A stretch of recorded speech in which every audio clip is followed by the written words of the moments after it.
like football at this point in time has already had a lot of controversy about it, even about the state of the sport itself.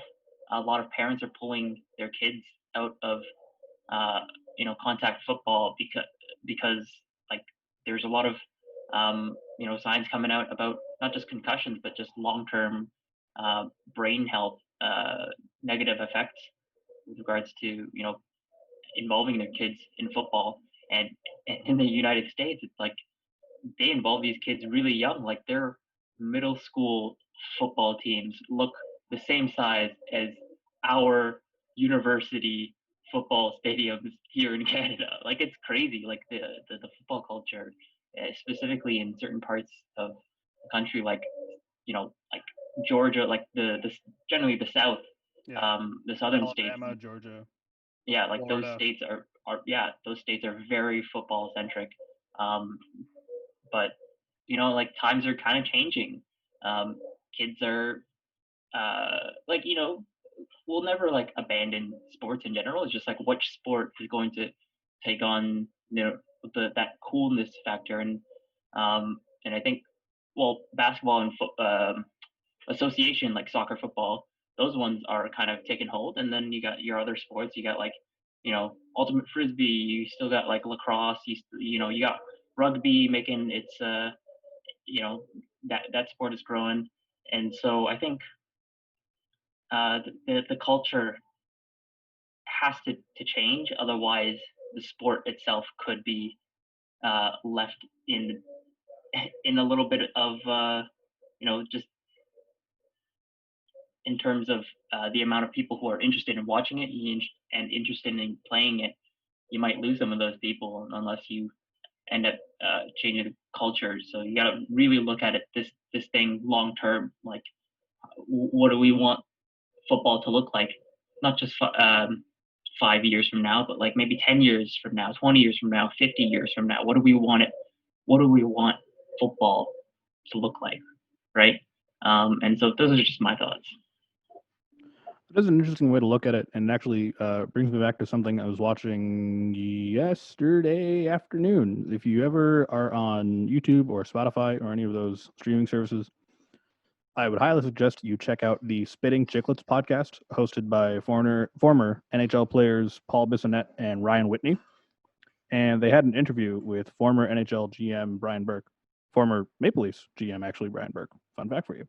And they asked Brian about the culture of hockey and how it's changed from the 70s and 80s to now, and whether or not there are things that, you know, they should change or they should have changed over the years heading into now that may or may not change the culture and the fascination about hockey.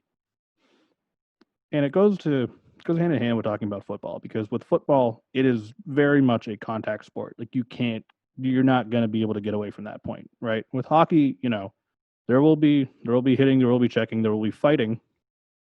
And a lot of people have called for, oh well, get rid of fighting, because you see most players, especially that were enforcers in the 80s and 90s, that were involved in heavy amounts of fights, all have a fair amount of brain damage or some kind of bodily injury or even paralyzed looking now. And yeah, it's a terrible thing.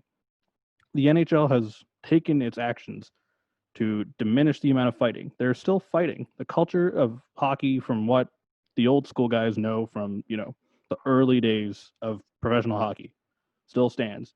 But the NHL has done what it can and is still doing what it can to take action and make sure that this sport is still safe for everyone to enjoy and watch and play and do all these things. And when it comes to outside interference, such as allegations and media and whatnot, these are things we're not able to change. And the NFL, unfortunately, has had a very, very bad rep for the last decade or so in regards to all these things. And I don't think it will majorly hamper the NFL until something like horrific happens. But at what point is the word horrific, like, what Yeah, I think scale is it's that? going to You be a know? slow Yeah. process of dying out. Like it's already kind of happening with baseball. It's just Yeah. like they're losing, like baseball itself is losing a lot of viewership and fans.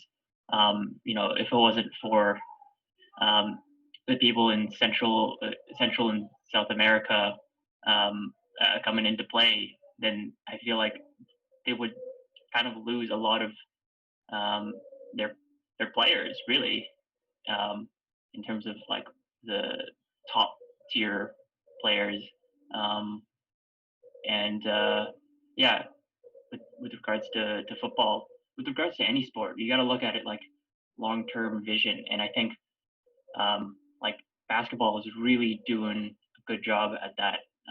Like we spoke before about in a previous podcast about how they have their 2K league. Like basketball is trying to get into esports, and um, I believe it was Masai Ujiri who is running something going on in Africa, right? Yep, That true? Messiah is Yeah, handling that. Yep. yeah, and so like they're expanding there. It's huge in China already. When they expanded from, ever since Yao Ming was drafted, it was huge in China, and getting it's just getting bigger to be like a global sport. It could be the second global sport right next to uh, like association football. Um, and of course, that already has a lot of its own uh, issues and controversies, specifically regarding FIFA and corrupt officials and all that. But that could be another podcast on its own. Um, yeah, but yeah, I think football just they really need to look at where do we want to be in 5 years, in 10 years, in 20 years. How sustainable is this, right? Yeah. Yeah, at the end of the day, it's how sustainable is this business? You see with other major sports, if they need to make a change of some kind, they've made that change. They've expanded to global markets. The NBA, the NHL is working on that with the Chinese market. It's a work in progress, but they're working on it. Baseball is still baseball, and football is that one interesting sport where Americans, of course, it is an American sport. They'll eat it up, no problem. You look anywhere around the world and they think it's a ridiculous sport. I get it, you know. And some comparisons to rugby. Some friends of mine who have played rugby before have made the comparisons that football is a far more ridiculous sport. When it comes to contact, it's a little on the rougher side, and how people could find this entertaining is beyond them. But also, there's the UFC that kind of exists too.